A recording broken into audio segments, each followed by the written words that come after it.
When you head east from Oregon's lush Willamette Valley, be on the lookout for a silver lining in an otherwise brown landscape of the high desert.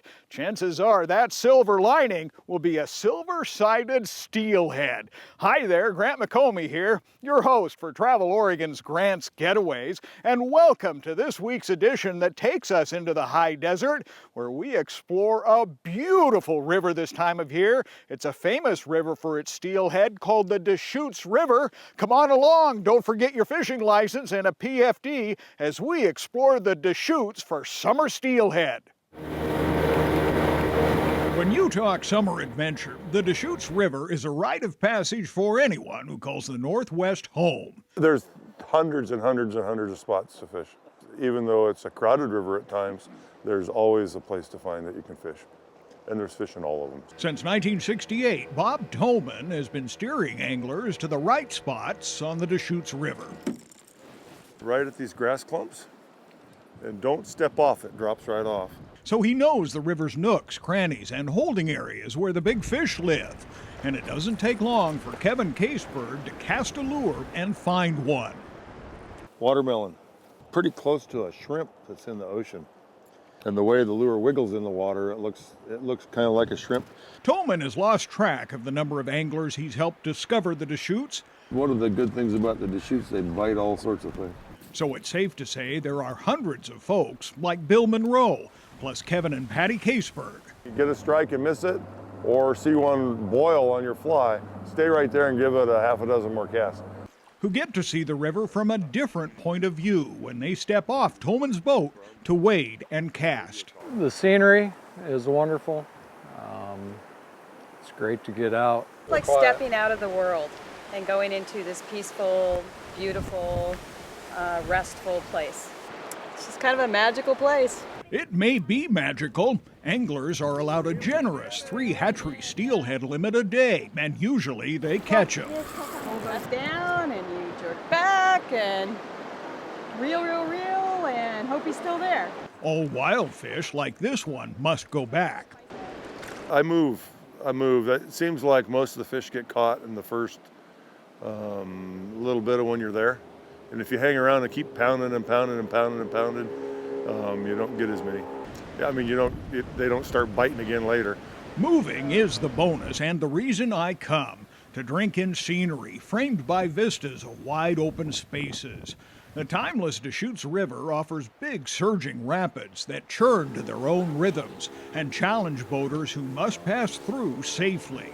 It's a place only the experienced dare travel. It's a very technical river, especially for power boats. You need to have some know-how to know what you're doing down here. You get yourself in trouble in a hurry. It's a big river with lots of volume. There's lots of ledges. You need to know where to go. And unless you're experienced with that or been up it several times with somebody who has, it's very difficult to read. You have to wear a PFD while you're going through a Class 3 rapid. There's several of those in the lower part of the river. If you're in a power boat on this river, you should obviously have one on at all times. If you come, consider a longer stay at Deschutes River State Recreation Area, near the river's confluence with the Columbia. This time of year, absolutely the fishing. I mean, fishing right now is phenomenal. People are scrambling to find spots. Other times of year, it's bike riding, horseback riding, hiking, camping. It really changes throughout the year. Electricity and water, new shower facilities that were constructed last year, 32 of those sites, and then we have an additional 60 plus sites for tent camping or dry RV camping. It's kind of an oasis. They're used to seeing the desert and the dryness, and they come in here and it's green and lush and beautiful right next to the river. Bob TOMAN says it's a bit of all that, plus the chance to catch big steelhead that brings him here each summer. And if you cross paths with Bob, chances are you'll find his 11-year-old sidekick, Kobe Pentecost, nearby as well. Great fish. Kobe's been Granddad's steelhead student the past 3 summers, and he is lucky, and he is good. No surprise, he's learning the river from a living legend who knows it like the back of his hand.